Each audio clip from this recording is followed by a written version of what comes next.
मंगाई है, हमारे दोस्त ने हुसैनी तफसीर मंगाई है। बहुत निरोहा करे, बहुत लेकिन निहोरा मतलब बहुत अर्जी, बहुत प्रार्थना किया हुआ है। तब उनने कहा, तब जो कि वो क्या कहता है, मैं करूं तुम्हारा काम। वो जो है कि मुसलमान कहता है यार मैं चिंता मत करो, हम तुम्हारा काम कर देंगे।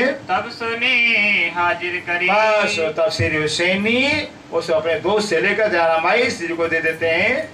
लिए 40 रुपया। उस जमाने में हुसैनी तफसीर का जो क्या कहते हैं, हम लोग यहाँ कीमत कहा जाता है, मूल्य कहा जाता है, और वहाँ जाकर के कीमत नहीं कहते हैं, हदिया कहते हैं। हदिया उर्दू हदिया कहा जाता है। भाई कितना हदिया है, कितना कीमत इसका है, हम लोग कीमत कहते हैं, मूल्य कहते हैं, हदिया कहते हैं। 40 रुपया दयारामाई ने दिया और 40 रुपया में 2 रुपया वापस कर दिया। मुसलमान ने कितना रुपया हो गया, 38 रुपया हो गया। दोनों पुस्तकों का 38 रुपया कीमत लिया है। खुशहाल हुआ दयाराम में, दयाराम भाई से प्राणनाथ जी के हुक्म का पालन हो गया, इतनी सेवा हो गया, खुशहाल हो जाते। धन्य हमारे से सेवा पूरी हुई है, हमसे सेवा हुआ है, सेवा करके खुशहाल हो जाते हैं। वहां से लेकर धाया, और वहां से हुसैनी तफसीर दयाराम में लेकर फिर दौड़ के आते हैं। आए पहुंचे पास श्रीराज, और सिराज जी के पास पहुंच जाते हैं। ले तफसीर आगे तफसीर धरी, हुसैनी को लेकर दयाराम भाई श्री जी के आगे रख देते हैं। तफसीर को देख के उस तफसीर हुसैनी को देखकर आप श्री प्राणनाथ जी कितने खुशहाल होते हैं। बातें लगे करने, आप श्री जी बात करने लगते हैं। आगे गुलामे लाले, ओ लाल, जो मुसलमान कायमुल्लाह का जो बेटा था, जो नौकर पर रखा, पैसे पर रखा गया था, उस लाल गुलाम को कहते भाई लाल गुलाम जरा हुसैन तफसीर 5 मुझे सुनाओ। इन समय कायम के, इस समय कायमुल्लाह के तफसीर दई वो आगे, कायमुल्लाह का जो बेटा लाल गुलाम था उसके हाथ में तफसीर हुसैन दे देते हैं। देख इनके मायने, और शेर प्राणी कहते भाई जो लाल गुलाम इस कुरान हुसैन तफसीर की जब मायने मुझे बताओ क्या इसमें लिखा हुआ है। प्रथम इन्ना इंजुलना, बोलो श्री प्राणनाथ प्यारे की, पहले ही जैसे हम स्वरूप साहब खोलते हैं भी, खोलते ही देखिए इन्ना इल्ला, फिर लैलतुल कदरे बमादरा का लैलतुल कदरे, यही सिपारा निकल जाता है। जामे तीने तकरार, कहते इन्ना इल्ला जो प्रकरण निकलता है उसने तफसीर, उसमें 3 तकरार, पहला हो गया ब्रिज, दूसरा हो गया राज, तीसरा जागर ब्रह्मांड हो गया है। 3 तकरार का हम 3 ब्रह्मांड कहते हैं, वह 3 तकरार लिखा हुआ। ब्रिज को कुरान के अंदर ब्रिज, जो ब्रिज की लीला है, ब्रिज की लीला को कुरान के अंदर हूद तूफान लिखा गया है। जो ब्रिज में सुंदर शाह जी नंद बाबा हूद का, नंद बाबा को कुरान हूद कहा हुआ है, हूद कहा हुआ। और जो हूद तूफान क्या है, गोवर्धन पहाड़ को जैसे राय श्री कृष्ण ने जो साथ उठाकर रखा था, सारे ग्वाल बालों गोपियों को बचाया हुआ है, और इंद्र को से बचाया, उसी को कुरान के हूद तूफान लिखा गया है। हूद तूफान पहला हो गया ब्रिजमंडल, दूसरा नूह तूफान, बसदेव को नूह बाबा कहा गया है। तो राष्ट्र को जो है कि जैसे राज्य वंशी बुलाकर हमें बुलाते हैं, उसे नूह तूफान कहा हुआ है। और ये जो तीसरा ब्रह्मांड है, ये जागने का ब्रह्मांड है, इसको क़यामत कहा गया। तो नूह तूफान, हो तूफान, नूह तूफान और जागने ब्रह्मांड, ये 3 ब्रह्मांड के भी विचार आया है। ये तो वही बात है, बस ये कहते तो वही बात है जो हमको कही देते, जो वहां धनी देवता ने कहा था। श्री विचार कर धनी देवता ने कहा था, गो इंद्रावती की आत्मा कुरान अपना है, कुरान अपनी बात आई है, आज पता चल गया है। इन्ना आते ना सूरत, इन्ना आते ना कल कौसर, ये प्रकार निकल जाता है। इन्ना आते ना कल कौसर में, इन्ना आते ना कल कौसर, हौस का तालाब वर्णन आ गया कि ये परम ताकि एक हौस का तालाब एक ही हीरे का बना हुआ है, इतना विशाल हौस का तालाब है, उस वर्णन कुरान में लिया है। पढ़ी मुल्ला ने जब मुल्ला ने पढ़ा है जमुना ताल पाले के, तो वैसे मौलाना ने पढ़ा कि जमुना जी का वर्णन निकल आया, फिर जमुना जी का वर्णन निकल आया हुआ कि जमुना के दोनों किनारा जो है मोतियों से जरा हुआ है। जमुना जी जो पानी है आगे हौस तालाब में समा जाता है, इससे कुरान में वर्णन आया हुआ है। हकीकत पाई जब श्री प्राणनाथ जी ने उस मौलाना के द्वारा उसने तफसीर के अंदर जमुना जी का वर्णन, हौस तालाब का वर्णन जब सुना है, तब ना रही उठने की ताकत, श्री प्राणनाथ प्यारे की। कहते हैं जब श्री प्राणनाथ जी ने कुरान के अंदर, कुरान की टीका के अंदर जमुना जी का वर्णन, हौस तालाब का वर्णन जब पढ़ा सुना है, इतना खुशी होती सुंदर शादी। कहते 3 दिन तक रहेगी, पलंग से श्री उठे नहीं, इतना खुशी होती 3 दिन तक न आपने भोजन किया न आपने कुछ काम, 3 दिन तक इतनी खुशी में सोए रहे धनी मेरे।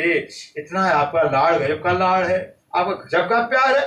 आपने हम आत्माओं की इतनी व्यवस्था आपने की। आप पुराने के अंदर देखिए परम नाम वर्णन आ गया है, हौसला का वर्णन आया, जमुना जी का वर्णन आया हुआ।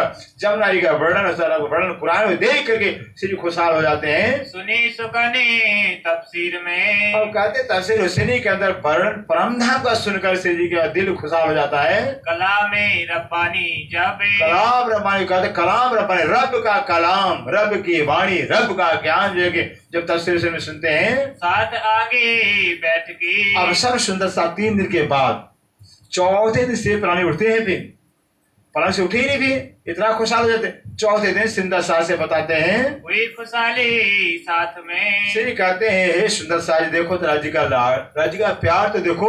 कुरान के अंदर अपने परम नाम की बातें, जमुना की बातें लिखकर हमारे लिए भेजे हुए हैं।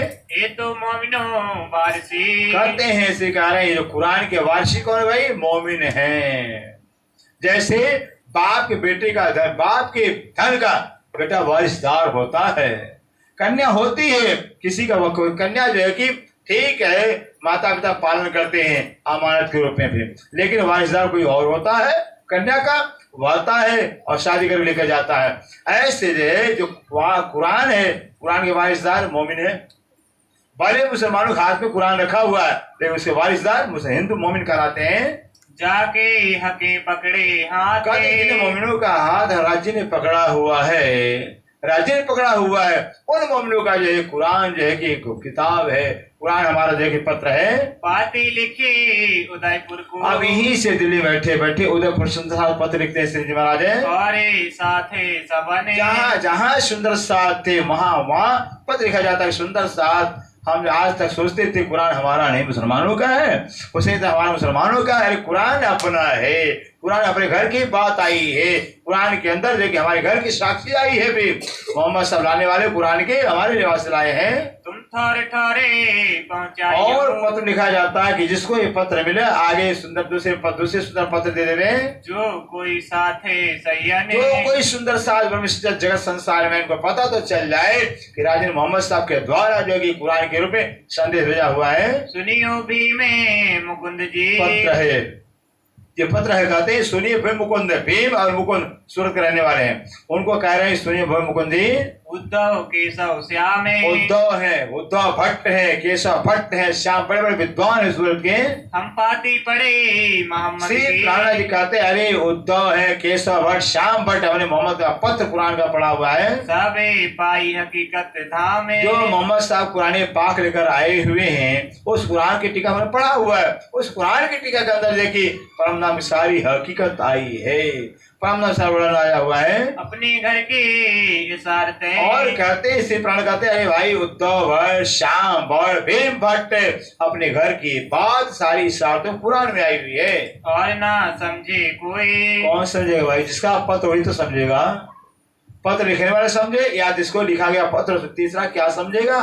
क्या पत्र लिखा? इसलिए मोहम्मद साहब कुरान लेकर आए, या तो मोहम्मद साहब जाने पत्र हमारा है या तो मोमिन जानेंगे भी। ये मुसलमान क्या जाने? मुसलमान तो पाठ करते हैं, कुरान पढ़ते हैं, बड़े बड़े विद्वान हो जाते हैं, जाने एक अक्षर ही जानते हैं। हिंदू हैं, वेदों को पढ़ रहे, भागवत पढ़े, गीता पढ़े, एक अक्षर ही जानते हैं, पाठ कर रहे हैं, कोई चाबी इनके पास नहीं है, चाबी धारदम ज्ञान नहीं है। ऐसे सिख भाई हैं रात दिन गुरु ग्रंथ साहब को बांच रहे हैं, एक अर्थ जानते ही नहीं है। कभी रहा है विजय को पढ़, एक अर्थ जानते ही नहीं। सारा संसार ग्रंथों को पढ़ रहे हैं लेकिन ग्रंथ तो हमारा है, हमारा पत्र आया हुआ है, हम उसे हकीकत जाने। ये क्या जाने दुनिया जाने? इतना राज्य ने व्यवस्था किया हुआ है, इतना प्रबंध किया हुआ है कि लाखों जो है कि हुक्म वेद कृत्य में लाखों लिखे निशान, एक नहीं लाखों प्रमाण, लाखों गवाहियां राज्य ने अपने हुक्म से लिखवाया हुआ है। इन बात की बातियां, इस तरह से पत्र जो कि सारे सुंदर सा लिखा जाता है। खुशहाली तिनको दीजिए, कहते खुशहाली तिनको दीजिए, बस खुशखबरी सब सुंदर से देना है। जो लड़त दज्जाल सो बात है, जो कोई सुंदर साथ जो है कि दज्जाल से कौन कलयुग की बुद्धि वाले इंसान से भी है, जो कहते हैं हम तो हिंदू हैं, कुरान से हमारा क्या लेना है, हम तो मुसलमान हैं, हिंदू से क्या लेना है, दज्जाल कहलाते हैं, उनसे लड़ना है। इन समय नवतनपुरी से अब जो है कि घटना और घट जाती है। बोलो श्री प्राणनाथ प्यारे की जय। नौतनपुरी से बिहारी जी महाराज, जब बिहारी जी को समाचार भेजा गया हरिद्वार का मेला, हरिद्वार का मेला हो गया, श्री प्राण हरिद्वार के अंदर जो है कि आपने झंडा खड़ा है, निजान समय झंडा गड़ा हुआ, सबको विजय पर विजय प्राप्त किया हुआ है और वहां आपकी आरती होती है। ये खुशखबरी बिहारी जी को भेजा। अब दिल्ली हम जा रहे हैं, श्री ने कहा कि हम हरिद्वार में सारे हिंदुओं को जीत करके बिहारी महाराज हम अब दिल्ली जा रहे हैं, बादशाह को समाचार देंगे। भी बिहारी जी को तो बस बेचैनी हो जाती हो, ये क्या करे श्री मेरा साहब, ये तो सारे भारत में घूम करके प्रचार कर रहे हैं, इन्हीं का मान सम्मान होगा, हमारा क्या मान सम्मान, मान सम्मान चाहिए, काम नहीं करना, मान सम्मान चाहिए बिहारी जी को। ऐसे बिहारी जी महाराज जो की अब 3 अपने सुंदर साथी भेजते हैं। आए पहुंचे प्रेमदास, कहा प्रेमदास, पहले ये बिहारी जी के शिष्य पहुंचा दिल्ली में, नाग जी संग जी सामने, प्रेमदास याद रखिएगा ना, प्रेमदास है, नाग जी संग जी, नाग जी है संग जी और प्रेम, ये 3 बिहारी के भेजे जाते हैं। आए फिर मुधनी की आस, बिहारी जी क्या कहा था, ओ नाग जी संग जी प्रेम जी, तीनों को जाकर श्री मेराज ठाकुर को समझा दो, ये क्यों इधर घूमते रहते हैं, फिर क्यों धर्म का प्रचार प्रसार करते हैं, एक जगह कहीं बैठ नौकरी चाकरी करे, बाबा हम लोग घूम फिर रहे हैं, ऐसा संदेश भेजा हुआ है। ये आए दिल्ली मिनी, आकर नाग जी संग जी प्रेम जी बिहारी जी भेजे हुए श्री प्राण समझाने आए हुए हैं। सराय हवेली रोहिल्ला खान, सराय रोहिला खान आज भी स्टेशन दिल्ली में है, वहां पहुंच जाते हैं। एकता वाले बैठे इसे का, ये बिहारी जी की जो बिहारी जो गादी पर बैठे हुए, ये दावा क्या लिखे हैं, दावा मैंने अधिकार क्या लिए बैठे हैं बिहारी। बिहारी क्या सोचते हैं, मैं धाम धनी देवचंद के गादी पर बैठा हूँ, मैं ही धाम का धनी हूँ, मैं ही पूर्ण हूँ, ऐसा दावा ले बैठे और